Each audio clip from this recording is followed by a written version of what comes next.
Seja muito bem-vindo, vai 10 instantes. Esta semana o tema é o mar e todas as potencialidades que podemos retirar e aproveitar dele. Para nos falar desta economia, do que é e em que consiste, temos connosco o Dr. Miguel Marques, especialista em economia do mar. Neste programa contaremos ainda com a participação via telefónica de Tony Castro, o grande arquiteto naval português que desenha barcos, aviões e helicópteros de luxo e que é considerado nada mais nada menos que um dos arquitetos navais mais prestigiados do mundo. Um feito artístico que conta com a assinatura de António Maria de Lencastre de Melo e Castro, Conde das Antas, Visconde de Pernes, nascido em Lisboa, Portugal, e hoje um homem dos luxos internacionais. Mais à frente falaremos então com Tony Castro. Agora passa a palavra ao nosso convidado, o Dr. Miguel Marques. Doutor, em primeiro lugar, muito obrigada por estar aqui connosco. E eu começo por perguntar, em que consiste a economia do mar? Quando se fala tanto de economia do mar, o que é isto, afinal? Antes de mais, muito obrigado pelo convite, Mafalda. A economia do mar é um conceito que, de facto, agora está na agenda, depois de muito tempo, eu acho até demasiado tempo, sem estar na agenda de Portugal, dada a oportunidade que nós temos de aproveitar a economia do mar. Mas eu diria que a economia do mar, o que traz de novo, acima de tudo, é um conceito integrado, ou seja, sempre existiram portos, sempre existiu pesca, sempre existiu construção naval, mas agora pretende-se olhar para estes diversos subsetores de uma perspectiva integrada, ou seja, não apenas a soma deles, mas a integração deles será uma multiplicação de mais-valias e é um bocadinho o que a economia do mar traz de novo aqui para a nova realidade económica de Portugal. Até certo ponto isto poderá ser um back to basics, um regresso às origens, não? Em certa medida, mas eu gostaria também de dizer que este regresso a uma perspectiva integrada e holística não é nada de sebastiânico ou de saudosista. No fundo, nós estamos aqui a falar de realidades factuais. De facto, nós temos uma longa costa, temos um extenso mar e temos um mar também muito profundo. Há que, por isso, aproveitar.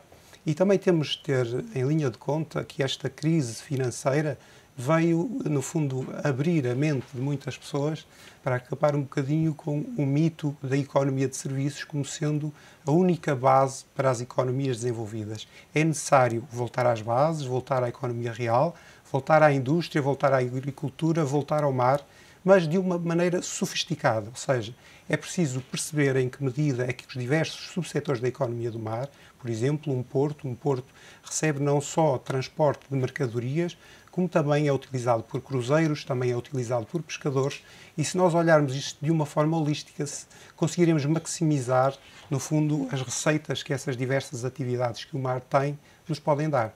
Atualmente, não sei se tem em mente, mas que percentagem é que a economia do mar representa no bolo do PIB? Fala-se muito em números, aliás, nós há 2 anos atrás lançamos o barómetro PwC da economia do mar, que tem como objetivo trazer alguns números factuais. Esse trabalho é um trabalho em curso, a economia do mar é algo de médio e longo prazo, fala-se muito em muitos números. Eu diria que com precisão ainda não está estudado o peso da economia do mar. Certamente há alguns indícios, fala-se em, por exemplo, 10% do PIB, isto considerando o turismo costeiro, que eventualmente será a maior fatia. Mas andará por aí, mas é preciso estudar mais para termos um número exato. Com os estudos que já existem, aliás, nós temos aqui um destes estudos, o último barómetro da Pricewaterhouse connosco, deste barómetro, o que é que se pode concluir em termos de expectativas de crescimento do peso da economia do mar no PIB? Tem algum... Podemos ir por aí, por uma antevisão? Eu acho que podemos ir por aí, porque quando se fala em potencial é mesmo isso, ou seja, existe uma oportunidade de aumentar o peso da economia do mar no todo que é o PIB nacional. Isso resulta de um facto de nós sermos não só um país costeiro, mas também um país com mar profundo e, nessa medida, a aposta no mar é, de facto, uma aposta em aumentar o peso. Neste momento, nós podemos dizer que no passado recente nós temos basicamente 3 setores com algum peso na economia. Falamos no setor mais sofisticado, neste momento, que são os portos, os transportes marítimos, que de facto, tem que se dar os parabéns, têm tido uma gestão sofisticada e por isso ocupam um lugar de topo em todos os subsetores da economia do mar. Temos a pesca, que justiça lhe seja feita, têm sido uns heróis, porque ao longo do tempo sempre foram um setor que, apesar das adversidades, se mantém com peso real na economia. E temos o turismo costeiro, que ainda está muito agarrado ao sol e praia e gostaríamos que estivesse muito mais agarrado ao sol, praia e mar e até ciência. Muito bem, pegando no primeiro ponto que referiu, os esportes. Têm existido algumas polémicas e muitos críticos em relação ao subaproveitamento dos esportes em Portugal. Acha que já disse, enfim, que as coisas estão a avançar? Estarão mesmo ou ainda existe muito, como dizem em língua inglesa, pave the way, existe muito espaço ainda para trilhar? Eu acho que certamente existe algum espaço. Certamente também as melhores pessoas para definirem e quantificarem esse espaço são os gestores portuários. Eles, sim, lidam no dia-a-dia com a realidade, por vezes difícil, até por causa de alguma burocracia, de conseguirem aumentar as suas receitas e acrescentarem mais valor ainda à economia.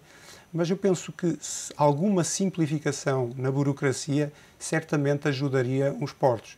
Por outro lado, fala-se muito também nas conexões de Portugal com o resto da Europa.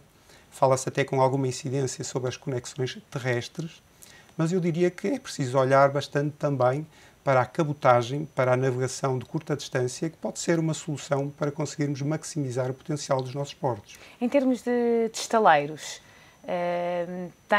existe um estaleiro que está na ordem do dia, que é o estaleiro de Viana do Castelo.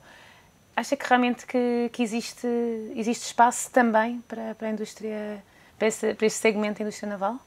Falando de uma forma geral sobre estaleiros e não indo ao caso concreto, porque certamente os gestores e os decisores dos estaleiros navais de Viana do Castelo serão os melhores para falarem sobre esse caso, mas contextualizando a construção naval em Portugal, na Europa, os momentos são difíceis.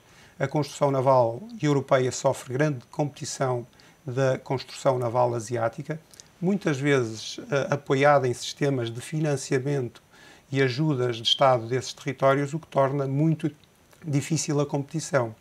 Por isso, sendo difícil, há alguns caminhos de saída, nomeadamente sofisticação, trabalhar nichos e, por outro lado, olhar um pouco também para a construção naval, uma indústria que sabe transformar aço, sabe transformar equipamento pesado e, certamente, para alisar alguns picos de falta de procura, pode tentar usar essas competências noutro tipo de transformações, como tem sido a produção de equipamento para energias renováveis e outro tipo de equipamento pesado. Relativamente à pesca, muitos críticos falam das curtas cotas que temos, que deviam ser mais negociadas em termos de espaço aquático. Para quem nos acompanha, também é importante definir que nós temos cotas onde podemos pescar ou não.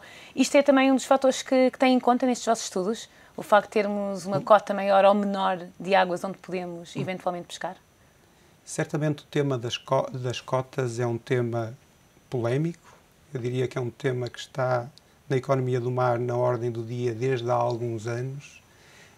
Sendo polémico, eu gostaria primeiro de contextualizar. Há uma visão clara na Europa de um cuidado maior sobre a sustentabilidade ambiental e que me parece bem. Por outro lado, eu penso que este novo conceito da economia do mar vem a ajudar a desenvolver ou a resolver um dilema que é, de facto, é necessário proteger ambientalmente os oceanos, mas é também necessário estar atento a uma sustentabilidade ambiental, económica e social.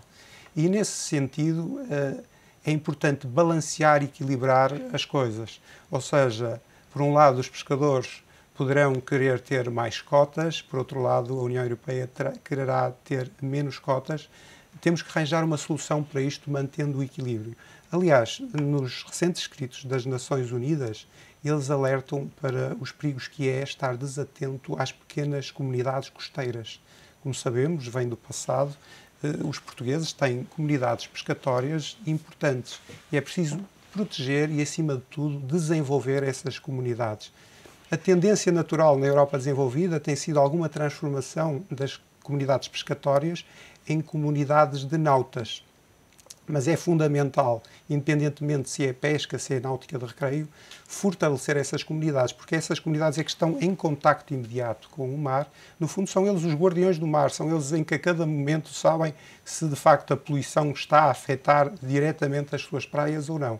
Este é um pequeno exemplo do que é necessário fazer em termos de sustentabilidade, ou seja, olhar para a ambiental, certamente, mas também para a económica e para a social.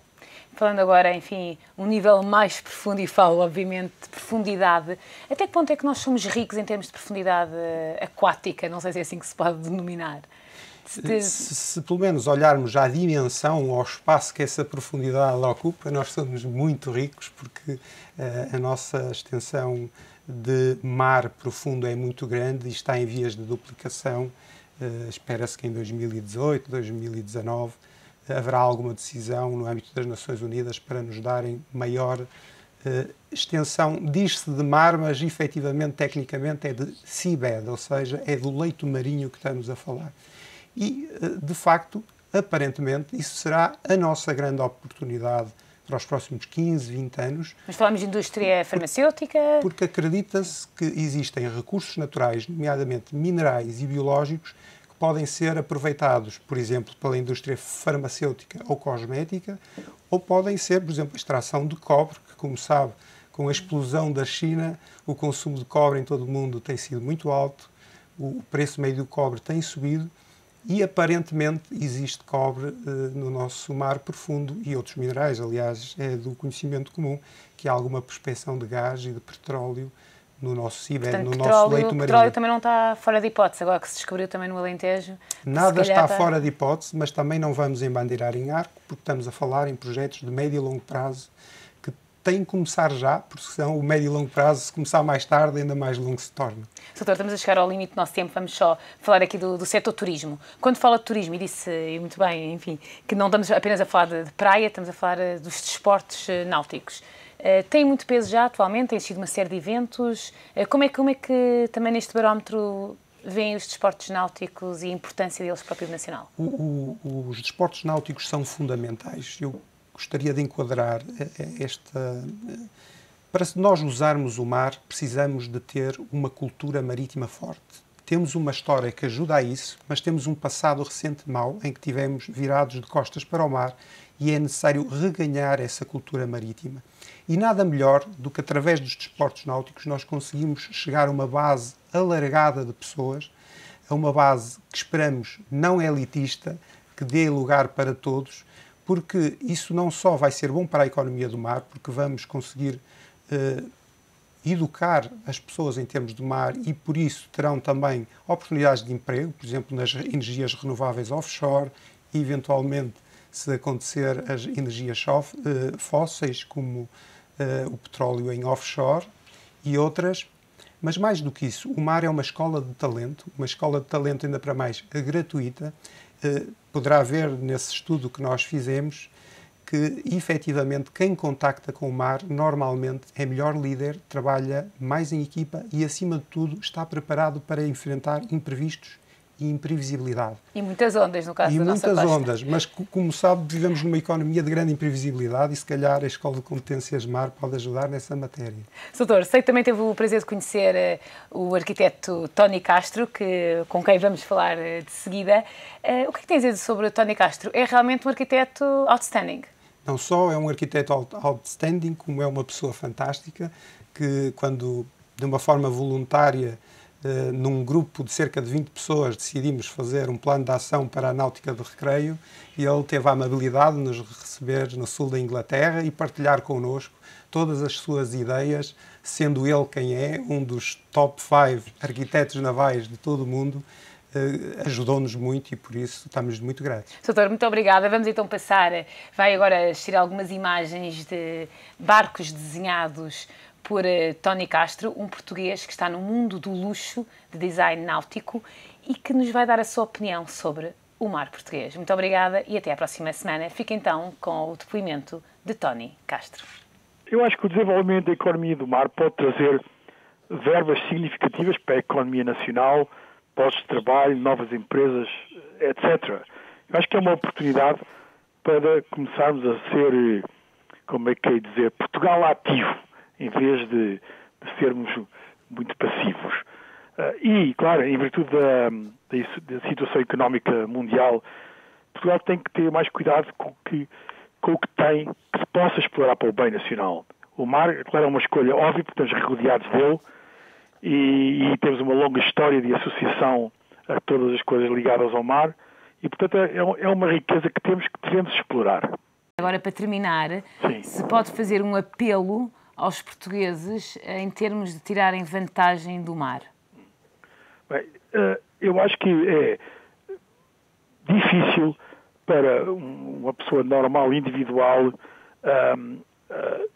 vir a vencer e a explorar a economia do mar sem ter uma ajuda de cima, digamos, uma espécie de leadership que venha do país para fazer umas aberturas, para dar umas ideias, para que toda esta questão da economia do mar seja uma coisa ligada, que é para as pessoas depois, elas próprias, virem a tirar vantagem dos seus esforços individuais. E, portanto, alguma instituição, ou o governo, ou seja quem for, tem que tomar posse deste tema e de liderar este esforço.